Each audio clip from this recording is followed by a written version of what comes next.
പൊതുവിദ്യാഭ്യാസം സംരക്ഷിക്കാൻ സത്വര നടപടികൾ തുടരുമ്പോൾ തൊട്ടയൽ സംസ്ഥാനമായ കർണാടകയിൽ അതല്ല സ്ഥിതി. സിദ്ധരാമയ്യ സർക്കാരിന്റെ കാലത്ത് 676 പൊതുവിദ്യാലയങ്ങളാണ് അടച്ചുപൂട്ടിയത്. എല്ലാവർക്കും വിദ്യാഭ്യാസം ഉറപ്പാക്കുമെന്ന നയത്തിന് വിരുദ്ധമാണ് കർണാടകയിൽ നിന്ന് പുറത്തുവരുന്ന കണക്കുകൾ. രാജ്യസഭയിൽ ജോൺ ബ്രിട്ടാസ് എംപിയുടെ ചോദ്യത്തിനുള്ള മറുപടിയായാണ് പൊതുവിദ്യാഭ്യാസ മേഖല സംബന്ധിച്ച ഞെട്ടിക്കുന്ന കണക്കുകൾ പുറത്തുവരുന്നത്. ഈ പൊതുവിദ്യാഭ്യാസം മര്യാദയ്ക്ക് നടക്കുന്നുവെന്ന് ഊറ്റം കൊള്ളുന്ന ദക്ഷിണേന്ത്യൻ സംസ്ഥാനങ്ങളിൽ ചിലയിടത്ത്, എടുത്തു പറഞ്ഞാൽ കർണാടകയിൽ പൊതുവിദ്യാലയങ്ങൾ അടച്ചുപൂട്ടുന്ന ഒരു സ്ഥിതിയുണ്ട്.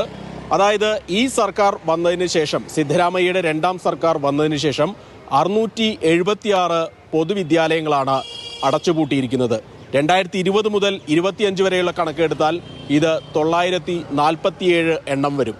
ഇതിനെ കോൺഗ്രസ് സർക്കാർ പ്രതിരോധിക്കുന്നത് BJP ഭരിക്കുന്ന മധ്യപ്രദേശിലും UP-യിലുമൊക്കെ വലിയ തോതിൽ ഇതിലധികം സ്കൂളുകൾ അടച്ചുപൂട്ടി എന്ന് പറഞ്ഞുകൊണ്ടാണ്.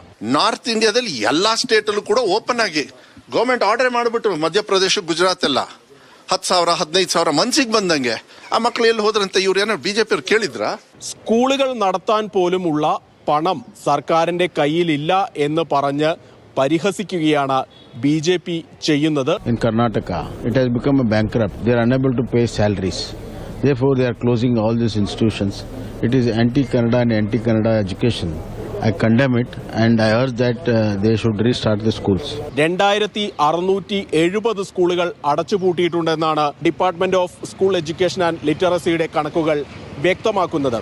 ഇത് ഒട്ടും ആശാവഹമല്ല. വിദ്യാർത്ഥികളുടെ വിദ്യാഭ്യാസം എന്ന മൗലികാവകാശം ലംഘിക്കുന്നത്, നിഷേധിക്കുന്നതിന് സമമാണ് എന്നാണ് ഉയരുന്ന വിമർശനം. ബംഗളൂരുവിൽ നിന്നും KB ശ്രീധരൻ, മാതൃഭൂമി ന്യൂസ്.